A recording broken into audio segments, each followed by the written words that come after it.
एक बार फिर एक बेटी एक डॉक्टर बनी वहशी दरिंदों का शिकार। एनडीटीवी के इस इंटरव्यू में सुनते हैं आइए आईएमए वेस्ट गाजियाबाद के डॉक्टरों के विचार। सुन रह जाते हैं। ख्याल आता है मुझे अपने साथ होने वाले समय का, जो मेरा समय बीता है। ख्याल आता है मुझे अपने साथ काम कर रही अपनी सहकर्मी डॉक्टर्स का, सिस्टर्स का, नर्सेस का, बाकी पैरामेडिकल स्टाफ का। ख्याल आता है मुझे अपने साथ मेरी जूनियर लड़कियों का, जो कि अब इस प्रोफेशन में कदम रख रही हैं। अभी आजकल में ही नीट का काउंसलिंग चल रही है, नीट की आप जानते ही होंगे। आपको लगता है नीट की काउंसलिंग में जाने वाले माँ बाप जो अपनी लड़कियों का हाथ पकड़कर उनको काउंसलिंग के लिए लेके जा रहे हैं आज, उनके कदम नहीं डगमगाएंगे? वो नहीं सोचेंगे कि क्या हम अपनी बच्ची को सही रास्ते पे लेकर जा रहे हैं या नहीं? तो शब्द ही नहीं है मेरे पास इससे अलावा इसको कुछ कहने के लिए। आपने नीट का जिक्र किया, मेरे साथ कुछ यंग स्टूडेंट्स भी हैं जो नीट के एस्पिरेंट्स हैं। मैं इनफैक्ट आप ही के पास आना चाहूँगा बेटा, आपसे पूछना चाहूँगा जो बात डॉक्टर शालिनी ने कही, क्या आपको चिंता होती है? क्या आपके मन में सेकंड थॉट्स आते हैं डॉक्टर बनना है कि नहीं बनना है? बहुत चिंता होती है। सेकंड थॉट्स इस चीज के भी आते हैं कि क्या मैं जिस प्रोफेशन में घुसने जा रही हूँ, लोगों को बचाने के लिए क्या कोई मुझे बचा पाएगा? मेरे पेरेंट्स क्या अब मेरा एडमिशन ये देख के कराएं कि मैं जहाँ जाऊं, मैं जहाँ कदम रखूं, वो कैंपस में मैं सेफ रहूंगी या नहीं रहूंगी? एजुकेशनल पैरामीटर्स को छोड़ के मेरी सेफ्टी देखना चाहते हैं अब वो। ऐसे प्रोफेशन में कदम रखते हुए बहुत घबराहट भी होती है। बचपन का सपना था डॉक्टर बनने का। बच्चा संभालो अपने आप को, टेक अ डीप ब्रेथ, पानी पियो। मैं आपकी हिम्मत की दाद देता हूं कि आप यहाँ पर आए और अपने मन की बात बोल रही हैं। हौसला रखिए, मैं लौटता हूं आपके पास। प्लीज प्लीज, सुरक्षित हैं आप। ये दिक्कत है, बच्चियों के मन में क्या बीत रही है मुझे बोलने की जरूरत नहीं। आपके सामने कैमरे की नजर कभी गलत नहीं होती। राजीव, डॉक्टर राजीव, मैं आपसे पूछना चाहता हूँ, ये माइक मैं चाहूंगा आप पकड़ें। अगर मैं स्पेसिफिकली 9 अगस्त की बात करूं, हमने सबने वो पोस्टमार्टम रिपोर्ट देखी, हमने वो तस्वीरें देखी जो हम नहीं दिखा सकते हैं, जो बहुत ही विभत्स, बहुत ही दर्दनाक है। क्या लगता है कि वो एक व्यक्ति रहा होगा? नहीं, एकदम डेफिनेटली नहीं सुमित जी। अगर आप इसको पूरी चीजों को देखें ना, तो निर्भया 1 में कई लोग काउंटर ब्लेम किए थे कि लड़की रात में क्यों घूम रही थी, बस में क्यों घूम रही थी। तो अभी भी अगर कुछ होता है ना, तो पेट्रियार्कल सोसाइटी में यही आता है कि शॉर्ट ड्रेस में शराब पी रही थी, डांस बार में थी, रात में क्या घूमने की जरूरत थी। ये बंदी जो जिसके साथ ये हुआ है, वो तो अपनी ड्यूटी कर रही थी और उसका दूसरा घर वो है, हमारा दूसरा घर हमारा अस्पताल ही होता है, वहां पे थी। और जिस तरीके से सोकल प्लान करके किया गया है, और जो पीएम रिपोर्ट्स है, अगर आप ऊपर से नीचे जाएं तो शायद पूरा बोलना भी मुनासिब नहीं होगा। मुझे लगता है कि ये 1 साल का 1 इंजरी मान के चलिए, उसको कम से कम 9 से 10 इंजरी है। उसको ऊपर से शुरू करते हैं कि आपका ये एक कंकड़ जाता है आंख में, तो आंख लाल हो जाती है और फिर आपको देखा नहीं जाता। वो पूरा कांच ग्लास का उसके अंदर डाल देना, फेस पे, नेक पे इतनी ब्रुटैलिटी से मारना। वो राइट रिंग फिंगर में, शायद वो उसकी शादी होती तो वहां पे शादी के एंगेजमेंट की रिंग आती, उसको तोड़ दिया गया था। उसकी बाएं पैर की हड्डियां टेढ़ी थी, तो शायद वो राइट हैंडेड होगा, जो भी था। पेल्विस सबसे ग्रुसम, जो हम सोच भी नहीं सकते हैं। पेल्विस जो ये वाली कूल्हे की हड्डी है हमारी, वो 90 डिग्री दोनों तरफ जाना, ये ह्यूमनली पॉसिबल ही नहीं है। वो भी एक यंग जवान लड़की थी, इतना पॉसिबल नहीं है कि उसको अनलेस ड्रग किया गया हो, पॉसिबल नहीं है कि दोनों पेल्विस तोड़ देना। तो ब्रुटैलिटी का एक लिमिट है। हमारे साथ फोरेंसिक के डॉक्टर एक्सपर्ट भी हैं। डॉक्टर साहब, आपने भी वो तस्वीरें देखी होंगी। जी। क्या लगता है कि एक आदमी का काम था जिस तरीके से उस बच्ची के साथ जो कुछ हुआ? तो जो फोटोग्राफ्स और पोस्टमार्टम रिपोर्ट जो हमारे सामने आई है, उसको देखकर तो without any doubt, I have conducted more than 1000 postmortem examinations. मैं लॉयर भी हूँ, तो हम पढ़ाते हैं एमबीबीएस स्टूडेंट्स को, और यही चीज पढ़ाते हैं कि जो इंजरीज हम देखते हैं विक्टिम पर, उससे ये पता लगाना पॉसिबल होना कि कैसे हुई हैं, कितनी देर हो गई और कितने असाइलेंट्स हो सकते हैं। तो इसमें without a doubt we can say कि there were more than 2 persons, because ये एक सिंगल पर्सन का तो हो ही नहीं सकता। बिकॉज देर आर ब्रूजेस ये दिखाते हैं कि ब्लंट फोर्स ट्रॉमा हुआ, यानी कि किसी ने उसको रेस्ट्रेन किया बॉडी को, और एब्रेजन्स हैं, ठीक है, और कुछ ग्रेज्ड एब्रेजन्स हैं इस तरह, और बहुत सारी ऐसी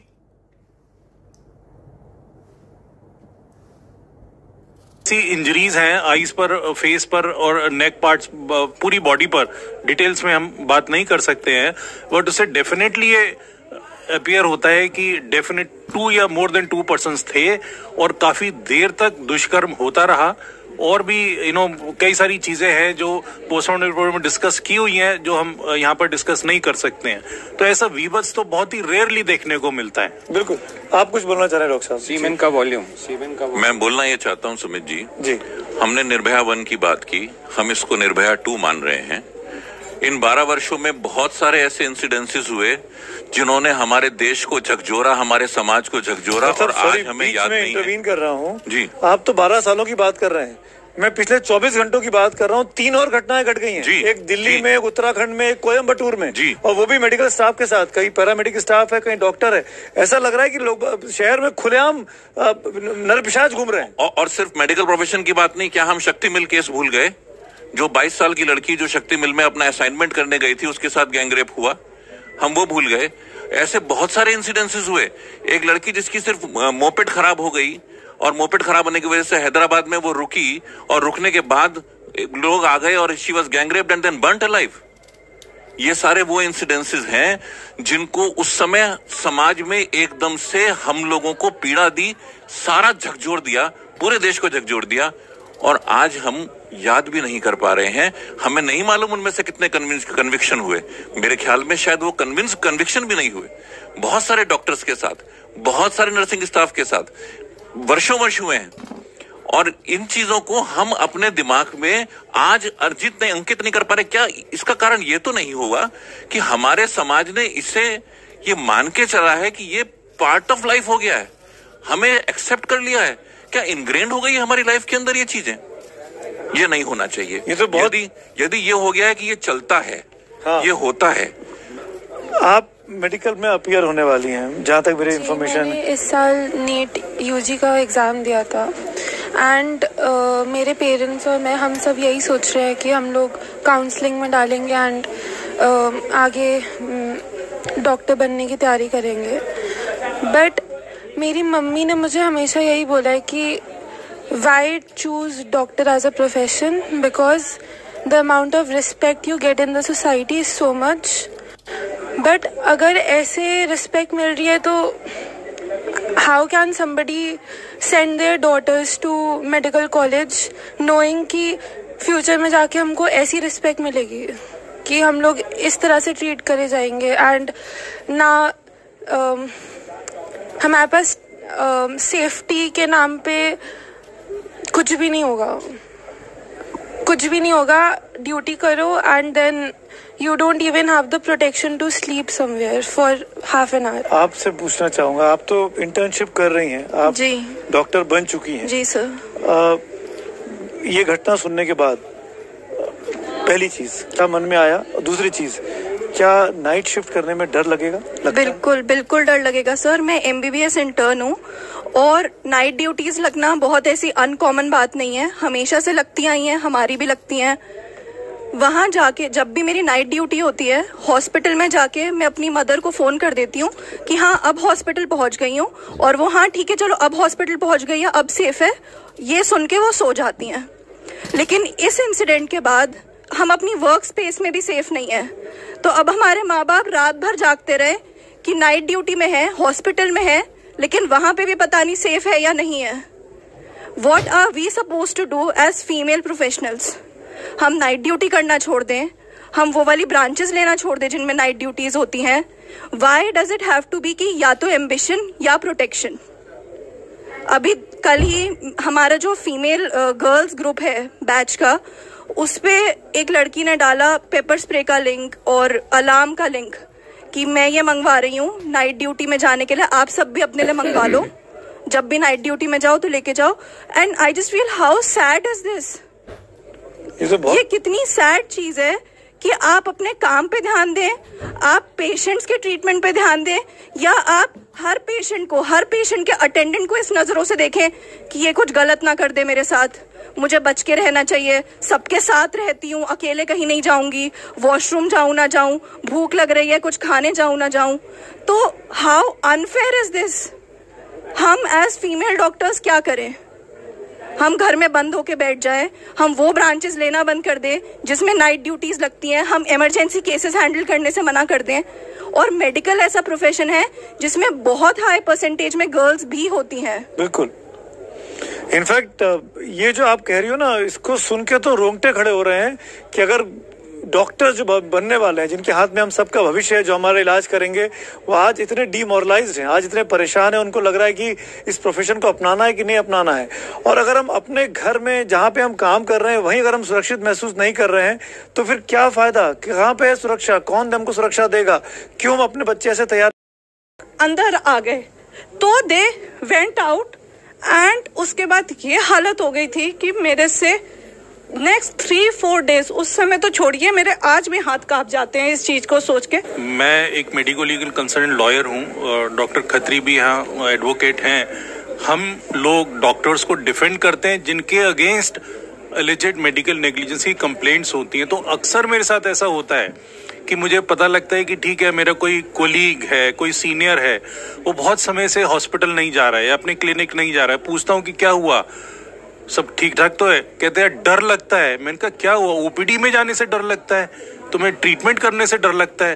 कहते हैं इस तरह से, जैसे अभी डॉक्टर गुंजन ने बताया इंसिडेंट कि यार ऐसे आए, कुछ लोग धमकी दे गए, तोड़फोड़ करके चले गए, अब तो मेरा घर से बाहर निकलने का मन ही नहीं कर रहा है। तो समाज को ये देखने का है कि क्या हमारा समाज बिल्कुल टोटल अराजकता के मोड में आ गया, इतना गिर गया है कि जो उनकी जान बचाते हैं उनको अपनी जान की चिंता हो रही है। सिस्टम का कहीं ना कहीं, मैं ये नहीं बोल सकता कि सिर्फ सरकार, सिर्फ समाज, हमारा कानून, सब कहीं ना कहीं ये फॉल्ट पर है। हमको बहुत सीरियसली विचार करना पड़ेगा सेवियर्स ऑफ लाइफ को बचाने के लिए कि हमें उनके लिए क्या करना है। जी, आप कुछ बोलना चाहिए डॉक्टर? मैं जरूर कहना चाहूंगी सुमित, ये अभी हम जिसके बारे में बात कर रहे हैं वो बात है कि डॉक्टर के साथ फिजिकल असॉल्ट हुआ और एक्सट्रीम्स पे हुआ, हदें पार हो गई जो हमारे साथ हुआ, जो हमारी बिटिया के साथ हुआ। अब बात डॉक्टर साहब कर रहे हैं तो एक दूसरी एक्सट्रीम में हमें मेंटली इतना हरास कर दिया गया है कि आप सोचिए, वो डॉक्टर अर्चना शर्मा जिनका जो उस पेशेंट को बचाने की पूरी प्रयास करती रही, उसके बाद सिस्टम ने उन्हें इतना हैरेस किया कि वो लड़की जो गोल्ड मेडलिस्ट, जो टॉपर अपने बैच की, पेरेंट्स के लिए प्राउड पेरेंट्स थे, वो लड़की ने सुसाइड कर लिया विद अ नोट कि डॉक्टर अर्चना शर्मा ने, जिन्होंने सुसाइड किया, इट वाज हर, जी हाँ, इट वाज हर 2022 की बात है, 2022 की बात है। चौथा बच्चा था पेशेंट का और खून की कमी के साथ जल्दी बच्चे पैदा हो रहे थे, खून की कमी के साथ। पीपीएच, जो कि हम सब गायनेकोलॉजिस्ट जानते हैं, नॉन कॉम्प्लिकेशन है, बताते हैं पेशेंट्स को ऐसा है, पेशेंट नहीं बची। तो हम डॉक्टर हैं, क्या कॉम्प्लिकेशन नहीं होगी आने वाले समय में? कॉम्प्लिकेशंस तो हमेशा होंगी, लेकिन ये कि लड़की को खुद जान देनी पड़ी, वो टॉपर गोल्ड मेडलिस्ट लड़की। ये विषय जो डॉक्टर साहब ने कहा, तो इसमें जब पेशेंट की डेथ हो गई तो पुलिस ने एफआईआर लॉन्च की 302 के तहत, which is an offence of murder, and there are supreme court judgments which clearly say, जो कहते हैं कि डॉक्टर के खिलाफ एफआईआर तब तक लॉन्च नहीं की जा सकती जब तक कि मेडिकल बोर्ड उससे संतुष्ट ना हो कि नेग्लिजेंस थी प्राइमा फेसाई, और 302 का चार्ज तो डॉक्टर के खिलाफ कभी लग ही नहीं सकता। तो आप ये देख सकते हैं कि करंट समाज में इन्वेस्टिगेटिव एजेंसीज का कई दफे इतना गलत रवैया होता है कि हमारी बहन doctor Archana Sharma, she became a victim of that and she could not bear the stress any longer and she committed suicide. So we also have to bear in mind, and I want to bring to this audience and to Sumit ji and to the nation, 19 प्रदेशों में हिंदुस्तान में violence against doctors का कानून है। असली problem क्या है कि उस एक्ट का इम्प्लीमेंटेशन नहीं होता। तो अभी एक गाइडलाइन इशू की गई है सेंट्रल हेल्थ मिनिस्ट्री की तरफ से, और ये कहा गया है कि जब भी वायलेंस हो डॉक्टर्स के खिलाफ वर्किंग प्लेस पे, हॉस्पिटल में या किसी भी इंस्टीट्यूट में, तो ये उस इंस्टीट्यूट की जिम्मेदारी है कि 6 घंटे के भीतर FIR करे। इससे कुछ फर्क पड़ेगा, डिटरेंट के तौर पे काम करेगा? हाँ, इससे फर्क उतना ही पड़ेगा यदि इन्वेस्टिगेटिव एजेंसीज उसको उसी परिप्रेक्ष्य में ले जो कि कानून बनाने वालों ने कहा है। तो मैं 2 मिनट और लेना चाहूंगा इस पे। तो इस पर्टिकुलर विषय में जो हमारी बहन के साथ कलकत्ता में हुआ, FIR जो लॉन्च की गई वो अननेचुरल डेथ में की गई। अननेचुरल डेथ की FIR तब लॉन्च की जाती है मसलन स्नेक बाइट में, मसलन कि कोई कुएं में कूद गया है। यहाँ पर तो हमारी जो पीड़िता थी उसके शरीर पे इतने इंजरी के मार्क्स हैं कि किसी को भी इसमें समझने की देर नहीं लगनी चाहिए थी, फिर भी अननेचुरल डेथ का उसमें FIR लॉन्च की गई। Young doctors are at risk, and in fact also I want to inform you that the central government tried their best to create a legislation for violence against doctors, and unfortunately क्या हुआ उसका? नहीं, मैं बताता हूँ उसका क्या हुआ। उसका ये हुआ, हेल्थ मिनिस्ट्री ने, अगर वो होता तो ये बैठे होते क्या? यही मैं बताना चाहूंगा आपको। हेल्थ मिनिस्ट्री ने उसको भेजा to the group of other ministries, and home ministry ने कहा हम एक स्पेसिफिक प्रोफेशन के लिए एक कानून में बदलाव नहीं कर सकते। क्या हमारे पास IT प्रोफेशनल्स की प्रोटेक्शन के लिए कानून है? नहीं है। इसलिए वो कानून आगे पार्लियामेंट के सामने पेश नहीं किया गया। यही कुछ विषय हैं जो मैं आपके समक्ष रखना चाहता हूँ। बहुत इंपॉर्टेंट चीज है। हर डॉक्टर के मन में यहाँ ये सवाल है कि हमारे प्रोटेक्शन को लेकर, हमारी सुरक्षा को लेकर क्यों कोई कानून नहीं बन सकता?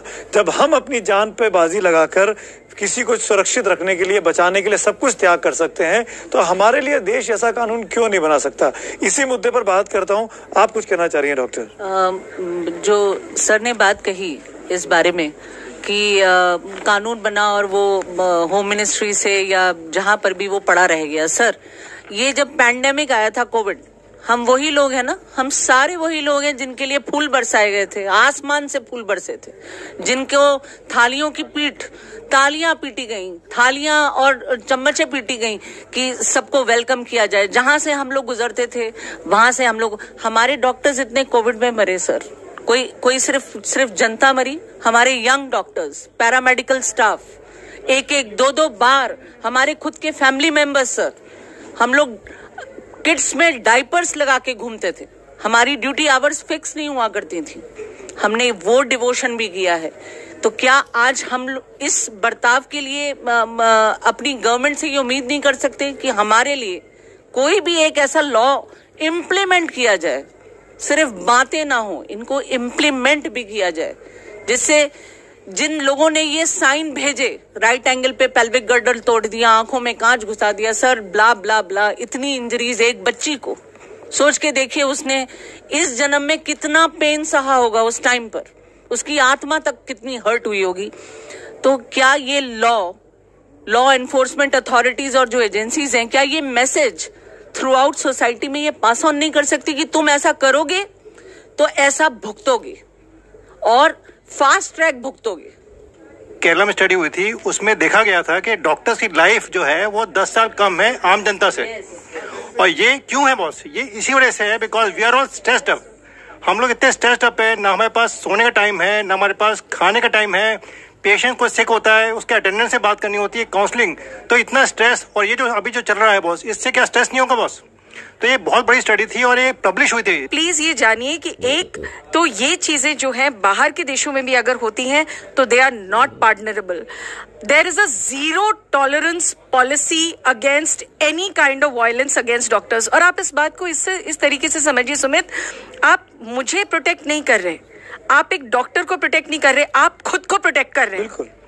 आप जब एक डॉक्टर को बचाते हैं, आप समझिए आप उसको बचाते हैं। यहाँ बच्चियों ने कहा वो डर रही हैं जाने से, लोग जाना बंद कर देंगे डॉक्टरी के प्रोफेशन में। मैं आज भी जानती हूँ, मैं आई एम अ गायनोकोलॉजिस्ट, लोग गायनी के प्रोफेशन में जाना नहीं चाहते। क्यों? दिन रात उठते हैं हम लोग, कभी भी भागना पड़ता है, रातों को दौड़ते हुए जाती हूँ, मैं वेट नहीं करती एम्बुलेंस के आने की, अपनी गाड़ी उठाती हूँ और भाग जाती हूँ तुरंत जहाँ डिलीवरी का केस होता है। क्यों? अब मैं जानों से कांपूंगी ना, कौन भुगतेगा? पेशेंट भुगतेगा ना, आप भुगतेंगे। जो बाहर के देश हैं वहां 14 इयर्स, आप एक चीज कह के देखिए, किसी को भी 14 साल के लिए जेल में डाल देंगे। क्या कहते हैं? आपको लगता है कि ठीक है, आप सोचते हैं कि हमारे हेल्थ वर्कर्स के ऊपर आप हाथ उठा सकते हैं, ठीक है, 14 साल देते हैं आपको सोचने के लिए, जाइए सोचिए जेल में। This is what they say. एक threat This is what they say. ये ऑस्ट्रेलिया में है। Yes. सर एक एब्डोमिनल पेन हुआ यूके में तो 3 महीने के बाद अल्ट्रासाउंड का नंबर आएगा। हाँ बिल्कुल। हमारे यहाँ 2 दिन के अंदर सारा इलाज हो जाएगा उसका। हम वो लोग हैं जो कमिटमेंट के साथ इसमें लगे रहते हैं, लेकिन हमें उसका प्रतिफल तो हमें भी चाहिए। बिल्कुल, डॉक्टर्स को सुरक्षा चाहिए, तभी हम सब भी सुरक्षित रह पाएंगे। 3 में से 4 डॉक्टर ऐसे हैं हिंदुस्तान में जो कभी न कभी किसी न किसी घटना के शिकार हो चुके हैं। उनके साथ वायलेंस हुआ है, मारा गया, धमकाया गया, पीटा गया, उनको कुछ किसी तरीके से उनके साथ घटना घटी। हमारे यहाँ जो डॉक्टर पेशेंट का रेशो है वो भी बड़ा खतरनाक है। अगर आप उस नंबर पे जाएंगे तो WHO कहता है कि 1000 व्यक्ति पर 1 डॉक्टर होना चाहिए। हमारे यहाँ 13,000 पर 1 डॉक्टर है, वो रेशो भी बड़ा कम है। हम लोग मतलब वैसे ही डॉक्टर कम है और हम उन डॉक्टरों को और मारपीट के डरा दे रहे हैं। और ये जो बच्चे, जो होनहार बच्चे हैं जो डॉक्टरी करना चाहते हैं, वो आने से मना कर रहे हैं। तो जो 1:13,000 है वो 1:20,000 कब हो जाएगा हमको पता ही नहीं चलेगा। 9 अगस्त को उस बिटिया के साथ जो हुआ, उस संजय घोष नाम के व्यक्ति ने जो किया सो किया, और मतलब बहुत ही खतरनाक था, बहुत ही दर्दनाक था, नहीं होना चाहिए था। पर उसके बाद जिस तरीके से सिस्टम ने किया कि अननेचुरल डेथ बोला, फिर सुइसाइड बोला, फिर माँ बाप को मिलने नहीं दिया गया, फिर वहां पे एविडेंस खत्म हो जाए उसकी पूरी कोशिश की गई, वहां पर तोड़फोड़ हो गई। फिर 14 अगस्त और 15 अगस्त की रात को तो वेंडलाइज कर दिया, 5-7 हजार की भीड़ घुस गई और पुलिस देखती रही। मेरा सवाल आपसे ये है कि ये जब आप देखते हैं कि सिस्टम हमारे साथ हमारी मदद नहीं कर रहा है, तो क्या आता है मन में, क्या लगता है, क्यों कि हम डॉक्टर क्यों हैं? देखिए, जो घटना जब घटी तो पहले 24 घंटे व्यथित तो सभी थे, गुस्सा भी सभी के अंदर था, दुख भी था, लेकिन ये था कि कोई शायद साइको था। साइको सब जगह मिल जाएंगे किसी भी जगह पर, और वो पकड़ लिया गया ऐसा बताया गया, और ये मान भी लिया कि चलो कोई साइको था, उसने कुछ। बाद में जब पोस्टमार्टम रिपोर्ट्स आई, उनकी रैली पर उल्टा भीड़ ने डॉक्टर्स को वापस मारा दूसरे तीसरे दिन। फिर वो पता पड़ा कि वो वहां पर रेनोवेशन उन्होंने तुरंत शुरू करा दिया और सबूत मिटाने की बात आई। फिर पता पड़ा कि सिस्टम ही उनके साथ है, जो भी रेपिस्ट है वो सारे लोग थे। फिर पोस्टमार्टम रिपोर्ट की कुछ बातें लीक हुई, तो उसके बाद तो पूरे नेशन वाइड लोगों को भड़कना ही था जाहिर सा, कि जो हो गया था वहां तक तो ठीक है, पेशेंस रख लिया। इसलिए देखा होगा 24 घंटे 48 घंटे किसी तरह का कोई रिएक्शन वैसा नहीं आया, क्योंकि और कर क्या सकते थे, कोई साइको तो कहीं भी किसी को मिल सकता है। तो उसके बाद में गुस्सा इसी बात का है कि उसको और दबाने और कुचलने की कोशिश की गई, और कुठाराघात जिसको कहते हैं ना, ईगो पर कुठाराघात, आत्मसम्मान पर कुठाराघात, हम लोगों के विश्वास पर कुठाराघात, कि अब क्या करें, तब तो कोई चारा नहीं है, कैसे किस मुंह से ओपीडी में बैठेंगे, कैसे बैठते हैं, मन नहीं लगता किसी ओपीडी में बैठ के काम। हम लोग काम कर रहे थे तो मन ध्यान नहीं जा रहा था, बार बार वही घटना ध्यान आ रही थी। हमें भी गुस्सा आता है। अब जब अगर मरीज की एक्सपायरी हो जाती है और उसके बाद अनफॉर्चुनेटली हो जाता है, तो ये भी समझना है कि हमने नहीं किया, बहुत चीजें आप उसके पीछे चलती हैं कि कितना बीमार था, किस स्टेट पे था, बात मानी थी नहीं मानी थी, और end of the day unfortunately कुछ हो गया। और अगर वो मेरा कॉलर पकड़ लेता है या थप्पड़ मार देता है, तो ऐसा नहीं है कि मैं नहीं मार सकता। ये समझिए, आपने मेरे आत्मसम्मान पे तो झापड़ लगा दिया। केवल मैं इसलिए नहीं मारता हूँ क्योंकि आपका लॉस ज्यादा है। आपका एक बच्चा नहीं रहा है, आपकी माँ नहीं रही है, आपकी बहन नहीं रही है। ऐसा नहीं है कि हाथ नहीं उठ सकता है सर, बहुत ज्यादा हाईलाइट हो जाएगा, बहुत ज्यादा फिर होगा। डॉक्टर तो दानव है, ये समझा नहीं। डॉक्टर को तो हम लोग भगवान की तरह ट्रीट करते हैं। लेकिन आपको कोई इजाजत नहीं देता कि आप उसकी पिटाई कर दो, उसको मार दो, उसको FIR कर दो, उसकी कंप्लेन कर दो, इतने सारे सिस्टम में जाओ, बट आप जो मेडिकल प्रोफेशन है उसमें डिसीजन मेकिंग में आपको एक शांत और स्थिर मन चाहिए होता है। बहुत आपके क्रूशियल डिसीजंस होते हैं जब पेशेंट लाइफ और डेथ के बीच में खेल रहा होता है। अगर इस स्थिति में डॉक्टर अगर ये सोचे कि इसका अटेंडेंट या लॉ के अकॉर्डिंग, ये जो आजकल नया BNS की भी लॉ के बारे में भी हम डिस्कस करेंगे कि मेरा क्या होगा अगर इस पेशेंट का कुछ अनफॉर्चुनेट इंसिडेंस हो गया, तो आपकी करेक्ट जो आपको इस समय मेडिकली करेक्ट जो करना चाहिए था, आप उस करने से चूक जाएंगे। तो आप इसको पहले करेक्ट करिए। आप कैसे डिसीजन मेकिंग ले सकते हैं इफ यू आर फियरफुल? आपको सबसे पहले ये भय हटाना होगा जो इन बच्चियों के मन में शुरुआत में ही आ चुका है, जो भी मेडिकल प्रोफेशन में घुसे नहीं है, एंटर नहीं किए। ठीक बात उठाई डॉक्टर साहब। Make us fearless to work in a proper mental state. ये नहीं भूलना चाहिए कि डॉक्टर्स को हम भगवान मानते हैं, पर ये भगवान है नहीं। ये भी इंसान है, ये भी सांस लेते हैं, इनकी भी जरूरतें वैसी हैं, इनके भी घर में माँ बाप हैं, उनको भी चिंता होती है कि बच्ची घर क्यों नहीं आई, अस्पताल गई थी सुबह से 12 घंटे 16 घंटे हो गए, कहाँ है। मेरे साथ एक माता जी मौजूद हैं, डॉक्टर साहब की मदर हैं। मैं आपसे पूछना चाहता हूँ, बताइए, एक माँ के मन पे ये बीतती है कि ये समझिए आपकी इतना मैं खुद ये कह रही हूँ कि मेरी देवती डॉक्टरी में जा रही है, मेरी पोती जो है वो भी डॉक्टरी में जा रही है, इन्हें भेजू या न भेजू ये सोच के भी जो है मन रोंगटे खड़े हो जाते हैं जब ये याद करती हूँ, क्योंकि मैं एक औरत हूँ, एक माँ हूँ, और मैं जानती हूँ जो उस लड़की के साथ हुआ वो अगर किसी और ऐसी किसी लड़की के साथ रोज जना कितनी जगह हो रहा होगा और कितना बुरा हुआ। ये कौन बहशी, वो भी तो किसी माँ ने बच्चे पैदा करे जिन्होंने ये बहशी हरकत करी है। आपके चैनल के माध्यम से मैं आम जनता से अपील करना चाहता हूँ कि ये लोग अपने बूते पर चुनती हैं, गरल धरा का ये पीती हैं, लुटा लुटा कर जीवन गागर भरती हैं ये रीता सागर।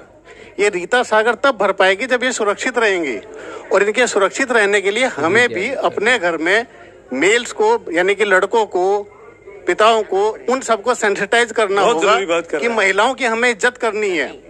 जब तक ये नहीं होगा इस तरह की घटनाएं होती रहेंगी, और ये तो होता है कहकर टलती रहेंगी। और हमने एक नारा भी आपने सुना होगा, बेटी बचाओ बेटी पढ़ाओ। बेटी पढ़ा तो ली लेकिन बचा तो फिर भी नहीं पा रहे हैं। मैं तो कह रहा हूँ बेटा पढ़ाओ, बेटी पढ़ाओ से अधिक है बच्चों को, बेटा समझाओ, बेटा समझाओ। लड़कों की वजह से हम गुड टच बैड टच की बात करते हैं, बच्चों को सिखाते हैं बचपन में, छोटे आजकल नई चीज स्कूल्स में शुरू हो गई बड़ी, वो लड़कों को सिखाना चाहिए, लड़कों का अकल आनी चाहिए कि भाई ये लड़कियां हैं तो आप अजूबी नहीं है भाई ये। आप कुछ कहना चाह रही हैं? मैं खुद एक पीडियाट्रिक ऑन्कोलॉजिस्ट हूँ और एज अ पीडियाट्रिशियन मुझे ये बहुत स्ट्रांगली लगता है कि ये जो संस्कार हैं बच्चों में बचपन से स्कूल और फैमिली के माध्यम से आने चाहिए, क्योंकि ये लड़ाई हम सिर्फ डॉक्टर्स की नहीं है। ये जो दर्दनाक कांड हुआ है कोलकाता मेडिकल कॉलेज में, ये हर उस बेटी की लड़ाई है जो इस देश की बेटी है। ये हर उस इंसान की लड़ाई है जिस इंसान के घर में एक माँ है, एक बेटी है, एक बहन है। सिस्टर्स पर अत्याचार कब तक, इस विशेष कवरेज में वक्त एक छोटे से ब्रेक का, तुरंत लौट कर आते हैं। प्रोफेशन में घुसने जा रही हूँ, लोगों को बचाने के लिए। क्या कोई मुझे बचा पाएगा? मेरे पेरेंट्स क्या अब मेरा एडमिशन ये देख के कराएं कि मैं जहाँ जाऊँ, मैं जहाँ कदम रखूँ वो कैंपस में मैं सेफ रहूंगी या नहीं रहूंगी?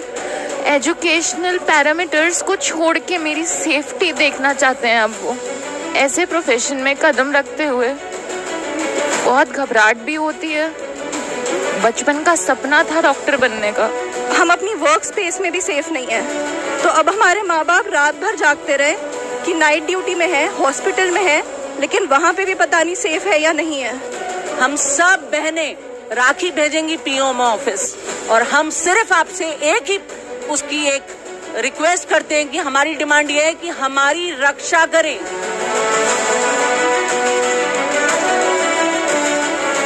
जैसे कि हम सबके लिए खड़े रहते हैं 24 घंटे, उसी तरह से मेरी जनता से रिक्वेस्ट है कि वो भी हमारे साथ खड़े हों। सिर्फ इसलिए नहीं कि ये जो कांड हुआ ये डॉक्टर के साथ हुआ है, सिर्फ इसलिए कि कल को उनकी लड़की के साथ भी ये हो सकता है। आजकल की यंग जनरेशन, सब लड़कियां अपना फ्यूचर सिक्योर चाहती हैं, सब डेडिकेटेड है अपने काम के लिए, डे नाइट जॉब सब करती हैं, अपना इंडिपेंडेंट लाइफ चाहती हैं। तो उसके लिए अगर जनता हमारा सपोर्ट करेगी तभी हम भी आगे बढ़ पाएंगे। उसमें सिक्योरिटी उनकी भी उतनी ही है जितनी हमारी है।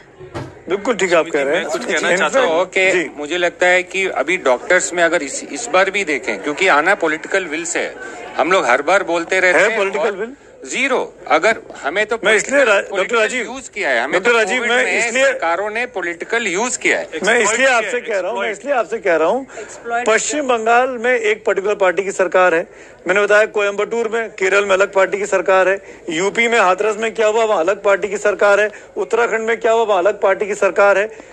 ये ऐसा लगता है कि इस मामले में हर पार्टी एक है कि हमको सुरक्षित नहीं महसूस कराना है डॉक्टर्स को। और ये कहना जो आया था 2019 में एक्ट, राजस्थान में गया, कई जगह ये गया, और फाइनली ये वो 5 या 6 कुछ ब्यूरोक्रेट्स और कुछ पॉलिटिकल माइंड्स होंगे जो शायद ग्राउंड नहीं जानते। ये बोलना कि इनको देंगे तो सबको देना पड़ेगा, आप डेटा तो थोड़ा खंगाल के देखो कि हम डॉक्टर्स 5 टाइम्स ज्यादा वायलेंस फेस करते हैं, और ऐसी चीज एडवोकेट्स को है, ऐसी चीज लॉयर्स को है। लॉयर्स की आप बात करें तो 10 साल में आपके 28 जर्नलिस्ट को मार दिया गया। आपके लिए भी लॉ बनने की बातें हो रही हैं, एडवोकेट्स के लिए लॉ बने हैं, राजस्थान में बना है और कर्नाटक में ये 10 जून को इसी साल इम्प्लीमेंट हो गया एडवोकेट्स के राइट्स के लिए। हमारे लिए क्यों नहीं हो रहा ये समझ नहीं आ रहा। और जब कोविड आता है, आपने कुछ नहीं बोला, तो कोविड में बहुत बोलते हैं ये हमारे भगवान है, मतलब 2-2 हफ्ते हम लोग पीपी किट में ही अपनी वो करा दी और हमने मतलब बेसिक चीज भी नहीं कर पाते थे वो मास्क लगा के और सारी किट में, तब सारों ने ताली बजाई, हमारे लिए एक्ट लाया और क्या ग्राउंड था कि उसके बाद वो एक्ट को हटा दिया।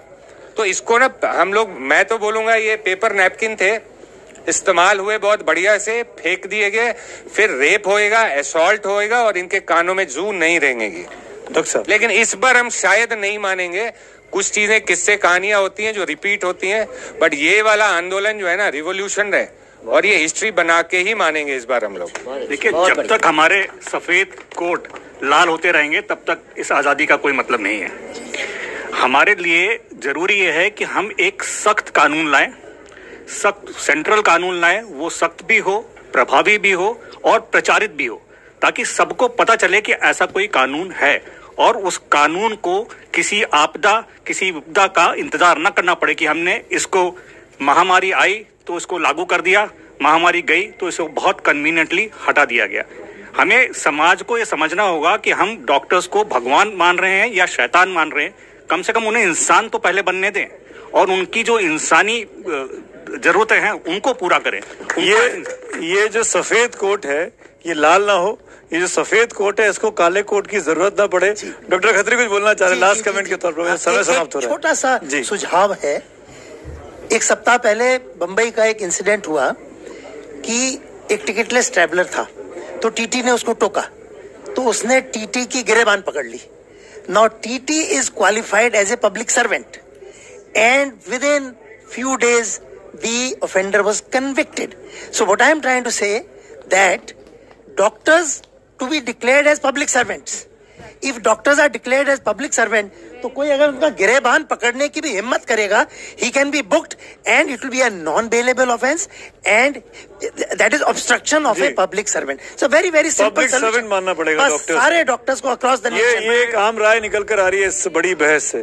कानून में और भी बहुत आप कुछ बोलना। मैं ये कहना चाहता हूँ कि रात नाइट में और भी प्रोफेशंस के लोग ड्यूटी करते होंगे, रेलवे स्टेशन पर टिकट खिड़कियां होती हैं, आईटी वाले भी होते हैं। नंबर 1 पब्लिक डीलिंग या तो होती नहीं है, या पब्लिक डीलिंग होती है तो विंडो होती है, जाल होता है मजबूत। हाँ बिल्कुल, हमारे साथ मजबूरी है कि हम जाल के थ्रू नहीं देख सकते, स्टेप ऐसे डाल के नहीं देख सकते, हमें उनके बीच में बैठना है। तो इस प्रोफेशन को किसी और नाइट ड्यूटी वाले या किसी और पेशे के साथ कंपेयर न किया जाए। सर आप ही का नुकसान होगा। आपकी बात सुमित जी, मुझे ये कहते हुए बहुत ही रोष हो रहा है कि हमें इस तरीके की बातें करनी पड़ रही है, गोष्ठी करनी पड़ रही है। कहाँ तो हम एक तरफ देख रहे हैं कि हमारी बहनें, हमारी बेटियां आर्मी की तरफ टारगेट कर रही हैं, जो पहले कभी हम सोचते भी नहीं थे।